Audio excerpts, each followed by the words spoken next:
Hi everyone, welcome to my channel. My name is Gabriella. In today's video, we'll be taking a brief break from winter-themed paintings. I decided to make the paper comparison video quickly before life gets busy in December. I have cut out these small samples from most watercolor papers that I own, and I'm organizing them into various piles according to their properties and price range. All papers are on the textured side, either cold press or rough, and the piles are the following: 100% cellulose, 25% cotton, 50% cotton, 100% cotton, and 2 specialty papers from Hahnemühle's eco-friendly line. A quick disclaimer before we get started. 1. I don't own every brand in the world. For instance, I don't have Arches or Strathmore, and many other brands for that matter, so I won't be able to comment on those. 2. This video focuses on Inktense blocks only. So if there's any paper that underperforms in this video, it doesn't mean that it's a bad paper. It just might not be the best choice for Inktense blocks. And 3. The tests that I carry out reflect my style of painting. I do a lot of wet on wet normally. I like colors bleeding into each other. But for example, I don't do a lot of glazing. So if you feel like my comparison is in any way unfair or lacking, please keep in mind that it's just a reflection of my style.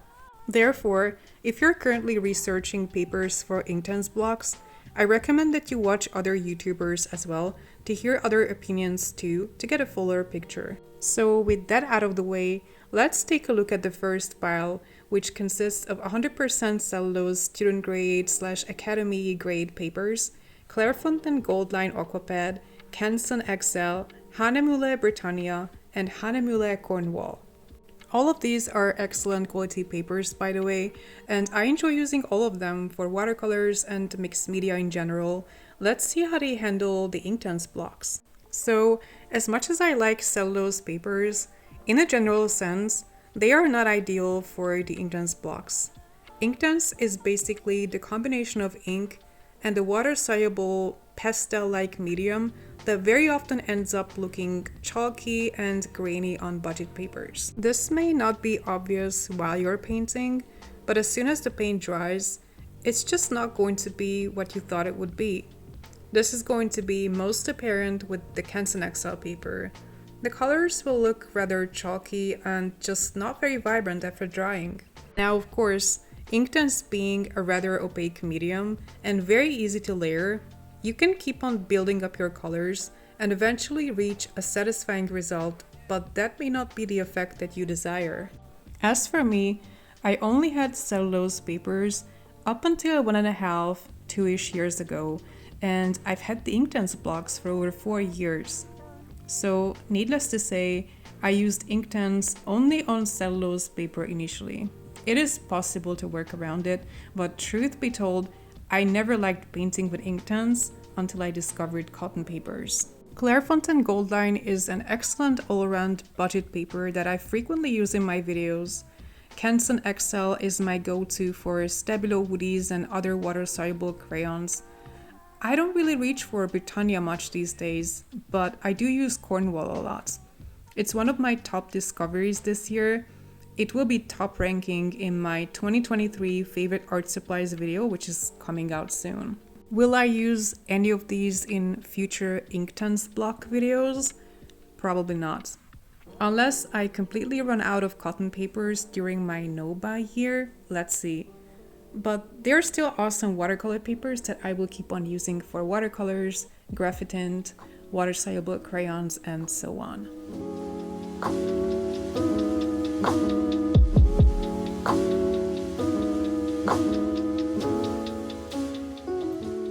Moving on to the next section, these are my 25% cotton papers, Fabriano Studio Cold Press and Fabriano 1264. Because it's the same company and the papers are the same price range, both being 25% cotton, one would think they are exactly the same, but somehow they are actually quite different. Fabriano Studio, the one on top, is surprisingly good with the Inktense blocks. This is actually the cheapest watercolor paper that you don't have to kind of fight and that I actually recommend for Inktense. While it's not as good as high-end papers, it is very decent with Inktense. Fabriano 1264, on the other hand, is impossible when it comes to the blocks. It's excellent with the Inktense pencils, but the blocks look terrible on it. If you want to try the Inktense blocks and this is the only paper that you have, you're going to have such a hard time. I feel like the sizing is way too strong for a chalky medium. Britannia and Fabriano 1264 both have this. Moving on to pile number 3, the 50% cotton range, which really is just one paper, the Fabriano 5 rough paper, which is 10 out of 10. My second favorite watercolor paper ever. You can buy a 20 sheet pad for the price of a 10 to 15 sheet pad of 100% cotton paper, so it's really worth it. And the quality is amazing, especially with Inktense. I can't tell why, but I actually do prefer this over Fabriano Artistico, which is 100% cotton and more expensive. So when my Artistico runs out, I won't be repurchasing it. Next up, the pricey range, 100% cotton. Boy, are these expensive. On top, you can see the Hahnemuhle Mould Made 100% cotton rough paper that I used in all 3 of my recent winter-themed Inktense videos. This paper is insanely good with Inktense, hands down the winner of this competition, but crazy, crazy expensive. I wish I could just use this paper every day, but I just can't, too pricey. This is the paper on which the Inktense blocks sort of give their full potential. No chalkiness, no streakiness, just absolutely stunning colors. If you want to experiment with Inktense blocks and price is not an issue for you, I recommend that you try this paper. I'm not affiliated with this brand, I'm not endorsing anything here, it's just genuinely the best paper that I have ever tried with Inktense. I never tried Arches and it would be fun to compare the two, but right now I'm not looking to buy any more high-end papers at this price range. At the bottom, Fabriano Artistico rough paper. Very decent paper, but like I said, I actually do prefer Fabriano 5 over it, or even Fabriano Studio, which is a great student grade paper.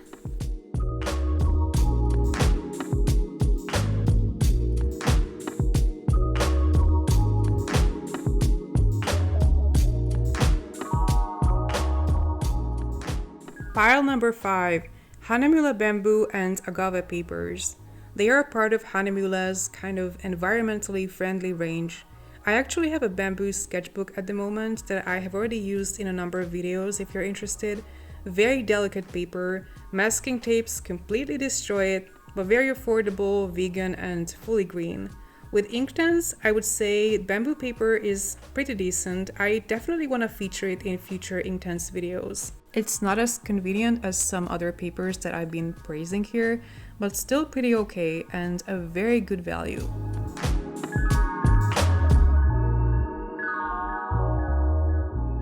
The agave paper doesn't work for me. Very similar effect to Fabriano 1264, grainy, patchy, not so great.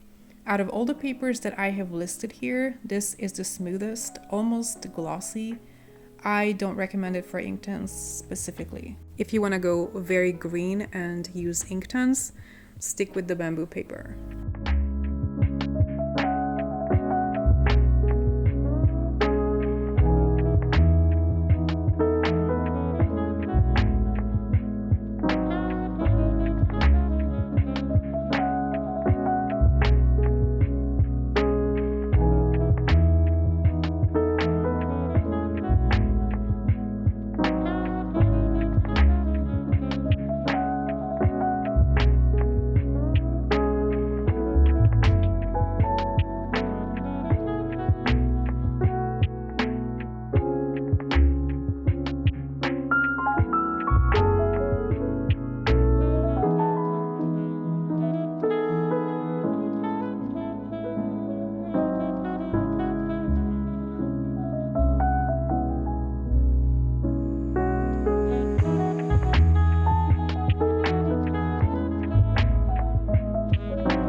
here are the winners in today's very subjective Inktense block comparison video.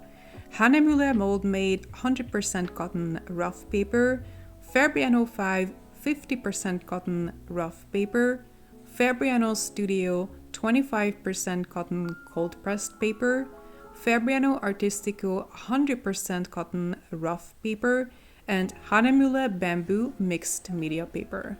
These are my recommendations for using Derwent Inktense blocks. Out of all the papers that I have tried so far, please keep in mind this is very subjective and other people could have vastly different opinions.